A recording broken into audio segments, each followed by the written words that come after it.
You think being kind makes people like you. You think being helpful makes them respect you. You think being generous makes them appreciate you. But here's the truth nobody wants to say out loud. The more you do for people, the less they think of you. The more you explain, the less they listen. And the more available you are, the more invisible you become. Every time you bend over backwards to please someone, you're training them to treat you like furniture. Useful, quiet, replaceable. Kindness without strength isn't noble. It's weakness dressed in good manners. The Stoics understood this long before the Instagram therapists made it trendy. Respect isn't earned through service. It's commanded through boundaries. And ironically, the more you respect yourself, the more valuable your kindness becomes.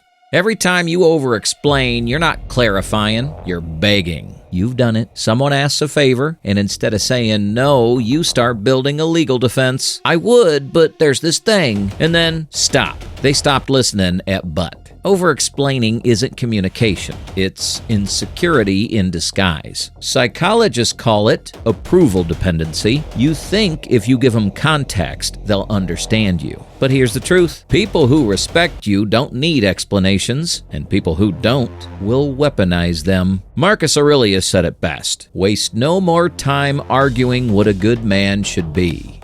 Be one. In modern English, less talk, more backbone. Picture Jinwoo standing in the shadows while others mock him. He doesn't argue, he doesn't flinch. That's the power of a man who doesn't need validation. He already knows the answer. Next time someone asks you to justify yourself, stop mid-sentence. Say, no, that doesn't work for me. Then shut up.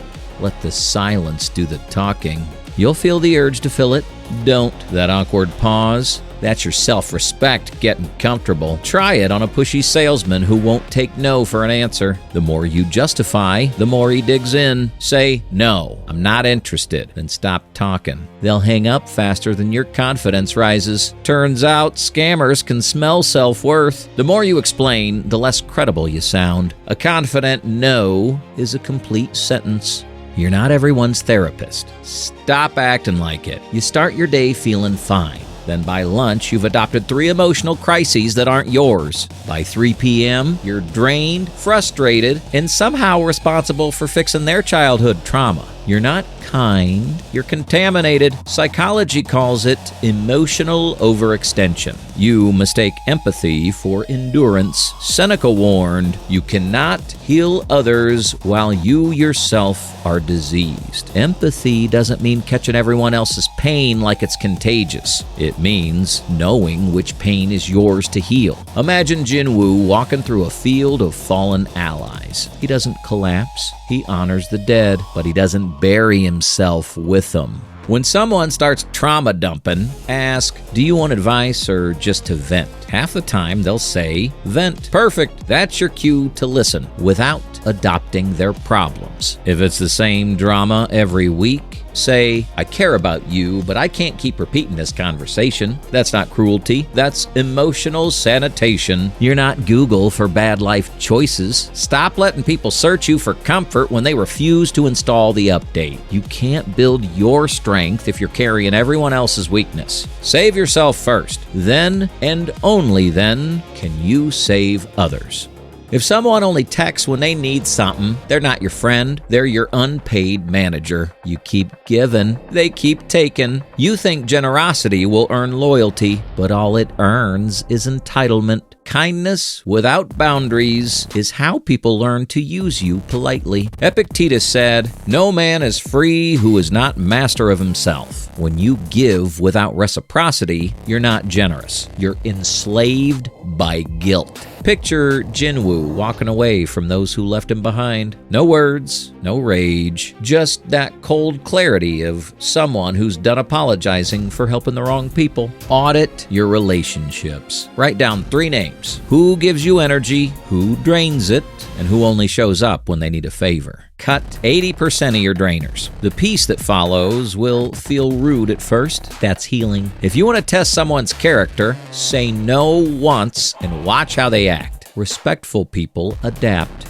users disappear. It's funny how the same people who forget their wallet at lunch always remember to text you when they need help moving. And somehow, they never forget your birthday. They just forget the gift part. Jinwoo's strength didn't grow in the company of leeches. It grew the day he stopped trying to save the ones who kept him weak. You can't climb a mountain if you're carrying everyone else's comfort. Stop giving to people who mistake access for privilege. Generosity should reward character, not manipulate it. Kindness doesn't always mean saying yes. Sometimes kindness means closing the door gently and locking it. If someone's asked you for 3 favors in a row and you haven't asked them for one, that's not friendship. That's customer service. Revoke the membership. Sorry I'm late. Sorry for asking. Sorry for having an opinion. You're not polite. You're pre-apologizing for existing. We live in a culture where confidence looks like arrogance, and humility looks like self-erasure. So you start shrinking to fit everyone's comfort zones until there's nothing left of you but a polite echo. Psychologists call this self-minimization. Marcus Aurelius called it nonsense. He said, if it is not right, do not do it. If it is not true, do not say it. Meaning, if you've done nothing wrong, stop acting like you have. Picture Jinwoo under flickering light, still unmoving. He doesn't need to prove anything. The stillness says it all. Try this for one day. Don't apologize unless you've actually caused harm. Replace every sorry with thank you. Sorry I'm late becomes thanks for waiting. Sorry for bothering you becomes thanks for your time. It'll feel weird at first. That's what power feels like when you've spent years trading it for politeness. Next time you bump into someone and they say sorry before you do, whisper, don't apologize for existing, then walk away like an enlightened maniac. Trust me, it'll haunt them for days. When you stop apologizing, people stop expecting you to. That's not arrogance, that's balance. Even silence commands respect when it's rooted in truth. You don't owe anyone a constant apology tour. Stillness is power, and you don't need noise to prove it. The more you chase approval, the less you like who's doing the chasing. You post, you wait, you refresh, no likes. Suddenly your worth feels negotiable. You're not living, you're auditioning. You become a mirror for other people's opinions, reflecting whoever they want you to be. Psychology calls it external validation dependency. The Stoics called it slavery to opinion. Marcus Aurelius said, ambition means tying your well-being to what others say. Sanity means tying it to your own actions. Real talk, you can't build self-respect from borrowed approval.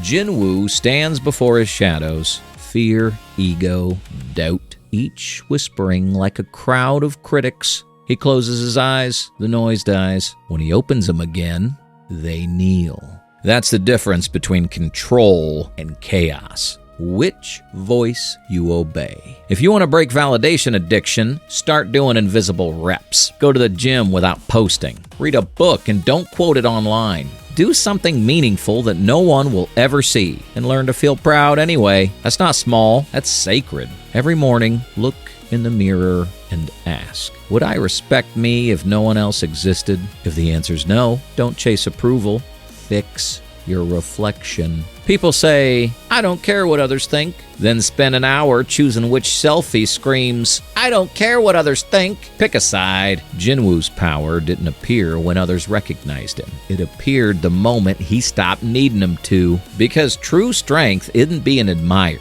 It's being unshakable when you're not. If you need their applause, you're performing. But if you can stand in silence and still feel grounded, you're free.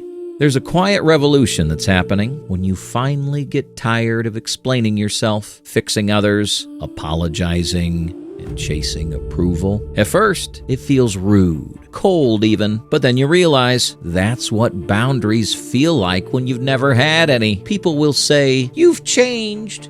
Good, you were supposed to. Growth looks like betrayal to those who benefited from your weakness. The Stoics called it self-respect. Psychology calls it boundaries. Solo leveling calls it evolution, but you'll call it peace.